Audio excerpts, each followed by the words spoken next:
Hi friends, welcome back to my channel. ఈరోజు topic వచ్చేసి group 2 quick రివిజన్లో భాగంగా కాకతీయుల గురించి వీడియోలో మనం డిస్కస్ చేసుకోబోతున్నాము. సో వీడియో ఎక్కడ కూడా స్కిప్ చేయకుండా టోటల్గా చూస్తే ఒక్క బిట్ కూడా మిస్ కాకుండా ఉంటుంది. సో ఇవి కాకతీయులకు సంబంధించి 2 పార్ట్స్ చేస్తున్నాను. నెక్స్ట్ వీడియోలో వచ్చేసి కాకతీయుల యొక్క పరిపాలన గురించి నెక్స్ట్ వీడియోలో డిస్కస్ చేసుకుందాం. సో లేట్ చేయకుండా వీడియోలోకి వెళ్ళిపోదాం. కాకతీయుల కాలంలో కొన్ని శాసనాల గురించి తెలుసుకుందాం. వీటిలో శాసనాలు వచ్చేసి మొదటి శాసనం మాగల్లు శాసనం. దీన్ని ఎవరు వేయించారంటే వేంకి చాళుక్యరాజు అయినటువంటి దానర్నవుడు ఈ శాసనాన్ని వేయించడం జరిగింది. ఎవరు? దానర్నవుడు. ఈయన ఎవరంటే వేంకి చాళుక్యరాజు ఈ శాసనాన్ని వేయించడం జరిగింది. మాగల్లు శాసనం ప్రకారం కాకతీయుల మూల పురుషుడు ఎవరంటే కాకర్తె గుండన. ఈయన సామంత విట్ట వంశానికి చెందినవాడని ఈ శాసనం తెలియజేసింది. మాగల్లు శాసనం ప్రకారం మూల పురుషుడు ఎవరంటే కాకర్తె గుండన. ఈయన సామంత విట్ట వంశానికి చెందినవారని చెప్పే శాసనం ఏంటంటే మాగల్లు శాసనం. నెక్స్ట్ వచ్చేసి బయ్యారం చెరువు శాసనం. ఈ శాసనాన్ని ఎవరు వేయించారంటే గణపతి దేవుని సోదరి మైలాంబ వేయించడం జరిగింది. మైలాంబ ఎవరిమే అంటే గణపతి దేవుని సోదరి. ఈ శాసనం ప్రకారం కాకతీయుల మూల పురుషుడు ఎవరంటే వెన్న భూపతి. ఈయన దుర్జయ వంశానికి చెందినవారని బయ్యారం చెరువు శాసనం చెప్తుంది. మాగల్లు శాసనం ప్రకారం మూల పురుషుడు కాకర్తె గుండన. ఏ వంశానికి చెందినవాడు? సామంత విట వంశానికి. బయ్యారం చెరువు ప్రకారం అయితే మూల పురుషుడు వెన్న భూపతి. ఈయన దుర్జయ వంశానికి చెందినవారని తెలుపుతుంది బయ్యారం చెరువు శాసనం. సో ఇంపార్టెంట్ గుర్తుంచుకోండి, మాగల్లు శాసనం, బయ్యారం చెరువు శాసనం. నెక్స్ట్ వచ్చేసి కాకతీయులలో సామంత కాకతీయులు ఉన్నారు, అదేవిధంగా స్వతంత్ర కాకతీయులు ఉన్నారు. సో ఏ రాజుల వరకు ఎక్కడి వరకు సామంత కాకతీయులుగా ఉన్నారు, ఏ రాజు నుంచి స్వతంత్రంగా మారారు అంటే చూద్దాం. సామంత కాకతీయులు వచ్చేసి మొదటి బేతరాజు, మొదటి ప్రోలరాజు, రెండవ బేతరాజు, రెండవ ప్రోలరాజు అన్నమాట. సామంత కాకతీయులు ఎవరు? మొదటి బేతరాజు, మొదటి ప్రోలరాజు, రెండవ బేతరాజు, రెండవ ప్రోలరాజు. సో ఇక్కడ ఇద్దరు బేతరాజులు ఉంటారు, ఇద్దరు ప్రోలరాజులతోనే సామంత కాకతీయులు అనేది ఎండ్ అయిపోతుంది. నెక్స్ట్ వచ్చేసి స్వతంత్ర కాకతీయులు. స్వతంత్ర కాకతీయులు ఎవరు? కాకతీయులు స్వతంత్ర రాజ్యాన్ని ఏ రాజు నుంచి పరిపాలన కాలం మొదలైందంటే ప్రతాపరుద్రుడు, రుద్రదేవుడు అని కూడా అంటారు. రుద్రదేవుడు స్వతంత్రం ప్రకటించుకున్నాడు. ప్రతాపరుద్ర 1, నెక్స్ట్ మహాదేవుడు, తర్వాత గణపతి దేవుడు తర్వాత రుద్రమాదేవి తర్వాత రెండవ ప్రతాపరుద్రుడు. వీరు స్వతంత్ర కాకతీయులు.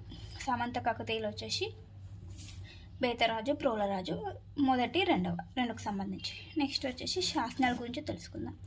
శనిగరం శాసనం. ఈ శాసనాన్ని వేయించింది ఎవరు? మొదటి బేతరాజు శనిగరం శాసనం. కాజీపేట శాసనం ఎవరికి సంబంధించిందంటే రెండవ బేతరాజు. నెక్స్ట్ పద్మాక్షి ఆలయం శాసనం. ఇది ఎవరికి సంబంధించింది? రెండవ ప్రోలరాజు. గుర్తుంచుకోండి, ఇంపార్టెంట్. పద్మాక్షి ఆలయ శాసనం రెండవ ప్రోలరాజుకి సంబంధించినది. మొదటి ప్రోలరాజు కాదు, రెండవ ప్రోలరాజు. ద్రాక్షారామం శాసనం. ఇది ఎవరు వేయించారంటే ఇనంగాల బ్రాహ్మిరెడ్డి. ద్రాక్షారామం శాసనాన్ని వేయించింది ఎవరు? ఇనంగాల బ్రాహ్మిరెడ్డి. ఈయన ఎవరంటే రెండవ ప్రోలరాజు యొక్క మంత్రి అన్నమాట. నెక్స్ట్ 1000 స్తంభాల గుడి శాసనం. 1000 స్తంభాల గుడి శాసనం ఎవరు వేయించారంటే రుద్రదేవుడు. 1000 స్తంభాల గుడి శాసనం రుద్రదేవుడికి సంబంధించింది. మోటుపల్లి అభయ శాసనం ఎవరికి సంబంధించింది? గణపతి దేవుడు. నెక్స్ట్ గణపవరం శాసనం. ఇది కూడా రుద్రదేవుడికి సంబంధించింది. 1000 స్తంభాల గుడి అండ్ గణపవరం శాసనం రుద్రదేవుడికి సంబంధించినది.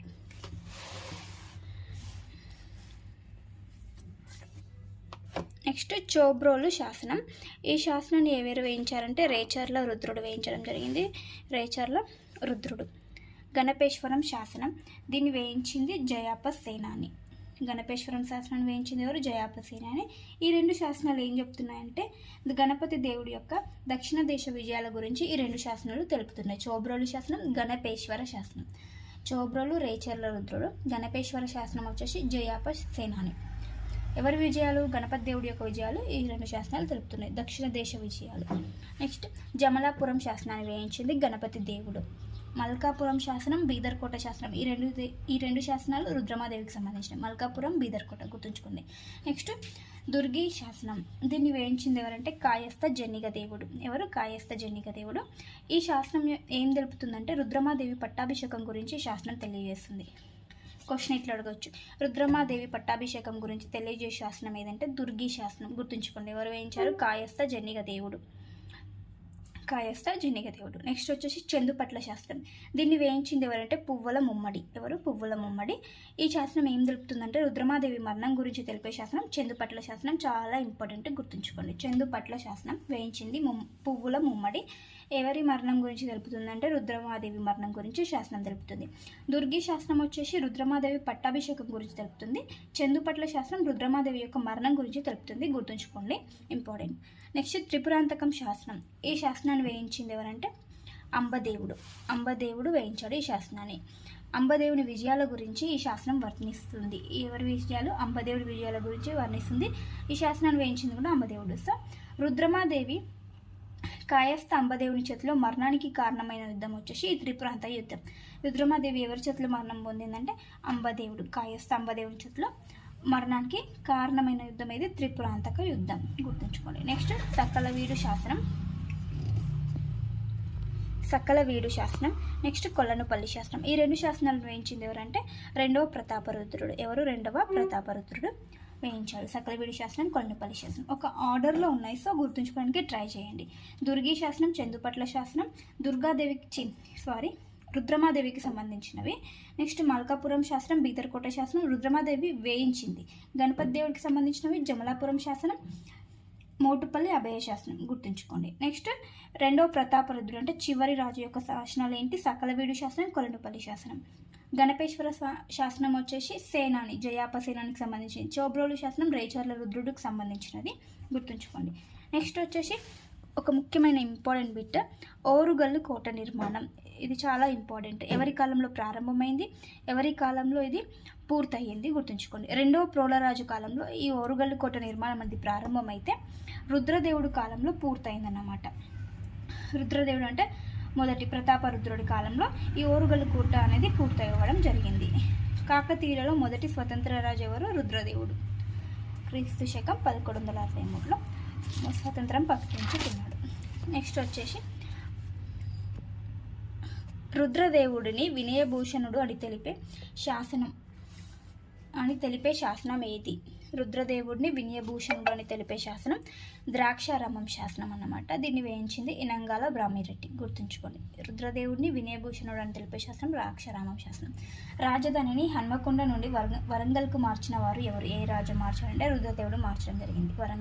హన్మకొండ నుండి వరంగల్కి మార్చడం జరిగింది, గుర్తుంచుకోండి. 1000 స్తంభాల గుడిని నిర్మించింది ఎవరు? రుద్రదేవుడు. ఎక్కడుందంటే హన్మకొండలో. క్రీస్తు శకం 1163లో 1000 స్తంభాల గుడిని నిర్మించారు ఆయన. సో ఈ 1000 స్తంభాల గుడి పోషణ కొరకు మధ్యచెరువులు అనే గ్రామాన్ని కూడా దానం చేయడం జరిగింది. 1000 స్తంభాల గుడి యొక్క పోషణ కొరకు ఏ గ్రామాన్ని దానం చేశారంటే మధ్యచెరువుల గ్రామాన్ని దానం చేశారు, గుర్తుంచుకోండి. అండ్ ఈయన ఎవరి చేతిలో మరణం పొందాడు అంటే యాదవ రాజు అయినటువంటి జైతుగి చేతిలో ఈయన మరణం పొందాడు. ఎవరు? రుద్రదేవుడు. మరణించినట్లు తెలిపే గ్రంథం వ్రతఖండం. ఈ గ్రంథం తెలుపుతుంది. ఎవరు రచించారంటే హేమాద్రి రచించిన వ్రతఖండం. ఈ దేని గురించి తెలుపుతుందంటే యాదవరాజు చేతిలో, ఎవరు? యాదవరాజు అయినటువంటి జైతుగి చేతిలో రుద్రదేవుడు మరణించినట్లు తెలుపుతుంది ఈ గ్రంథం వ్రతఖండం. హేమాద్రి రచించింది. సో రుద్రదేవుడు మరణించిన తర్వాత బందీగా గణపతి దేవుడిని తీసుకెళ్ళాడు. ఎవరు? యాదవరాజు బందీగా గణపతి దేవుడిని తీసుకెళ్ళాడు తర్వాత. నెక్స్ట్ వచ్చేసి కొన్ని ఇంపార్టెంట్ బిరుదులు. కాకతీయ రాజ్య భారదౌర్య. ఎవరు? రేచర్ల రుద్రారెడ్డి. కాకతీయ రాజ్య భారదౌర్య అనే బిరుదు ఎవరికి ఉందంటే రేచర్ల రుద్రారెడ్డికి ఉంది.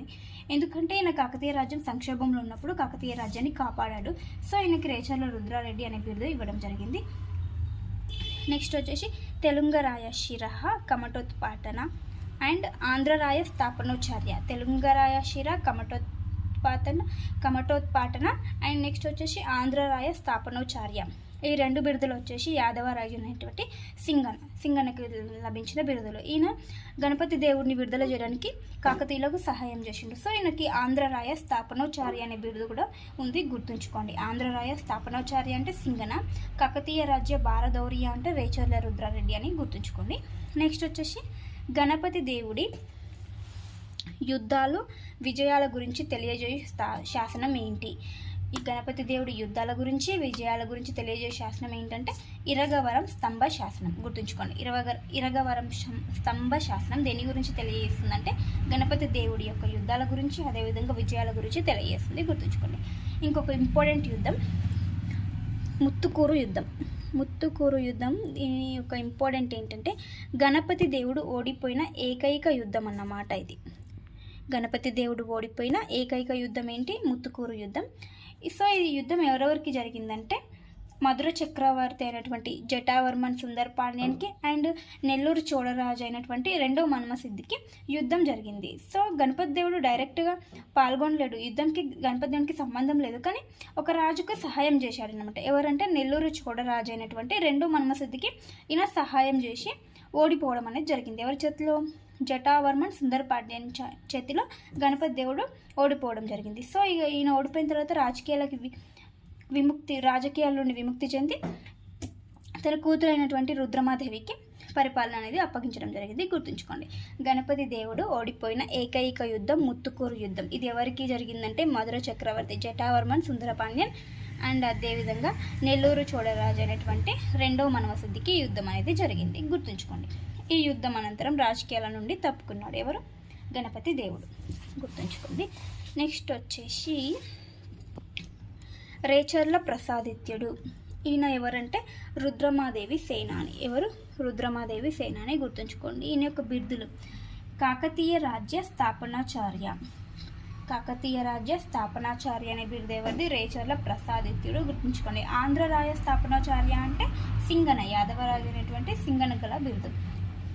కాకతీయ రాజ్య స్థాపనాచార్య అంటే రేచర్ల ప్రసాదిత్యుడి యొక్క బిరుదు. ఈయన ఎవరు అంటే రుద్రమాదేవి యొక్క సేనాని. గుర్తుంచుకోండి. అండ్ అదేవిధంగా ఇంకో బిరుదు ఏంటంటే రాజపితామహంక.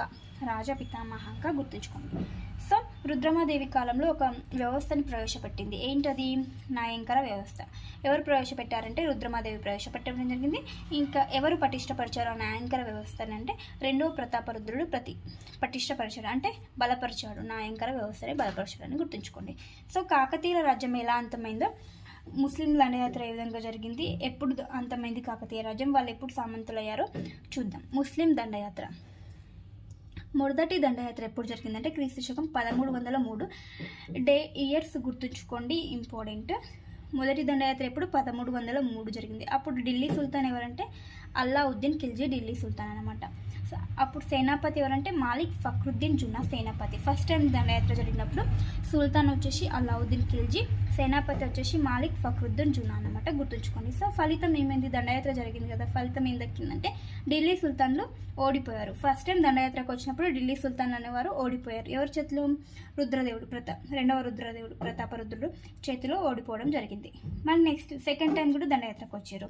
సెకండ్ టైం ఎప్పుడు వచ్చారంటే క్రీస్తు 1309 సంవత్సరంలో నెక్స్ట్ టైం దండయాత్రకు వచ్చారు. అప్పుడు ఎవరు సుల్తాన్ అంటే అప్పుడు కూడా సుల్తాన్ సేమే, అల్లావుద్దీన్ ఖిల్జీ. సేనాపతి ఎవరంటే మాలిక్ కాఫర్ అనమాట. గుర్తుంచుకోండి, సేనాపతి మాలిక్ కాఫర్. సో ఈ దండయాత్ర ఫలితం ఏంటంటే కాకతీయులు అనేవాళ్ళు సామంతులయ్యారు. సో కాకతీయులు ఓడిపోయారు. సో వీళ్ళు ఢిల్లీ సుల్తాన్లకు సామంతులు అవ్వడం జరిగింది అల్టిమేట్గా. నెక్స్ట్ వచ్చేసి లాస్ట్ చిట్ట చివరి దండయాత్ర, 5వ దండయాత్ర. ఇది ఎప్పుడు జరిగిందంటే 1323 క్రీస్తు 1323లో జరిగింది. అప్పుడు ఢిల్లీ సుల్తాన్ ఎవరంటే గియాజుద్దీన్ తుగ్లక్ అండ్ సేనాపతి ఎవరంటే జునా ఖాన్. గుర్తుంచుకోండి, జునా ఖాన్. ఈ 5వసారి దండయాత్ర ఫలితం ఏంటంటే కాకతీయ రాజ్యం అనేది అంతమైపోయింది, పూర్తిగా అంతమైపోయి ఢిల్లీ సుల్తాన్ల చేతుల్లోకి వెళ్ళిపోయింది కాకతీయ రాజ్యం. సో వాళ్ళు కాకతీయ రాజ్యానికి పేరు ఏం పెట్టారంటే సుల్తాన్పూర్ అని పేరు పెట్టారు. వరంగల్ని సుల్తాన్పూర్ అని పేరు పెట్టడం జరిగింది.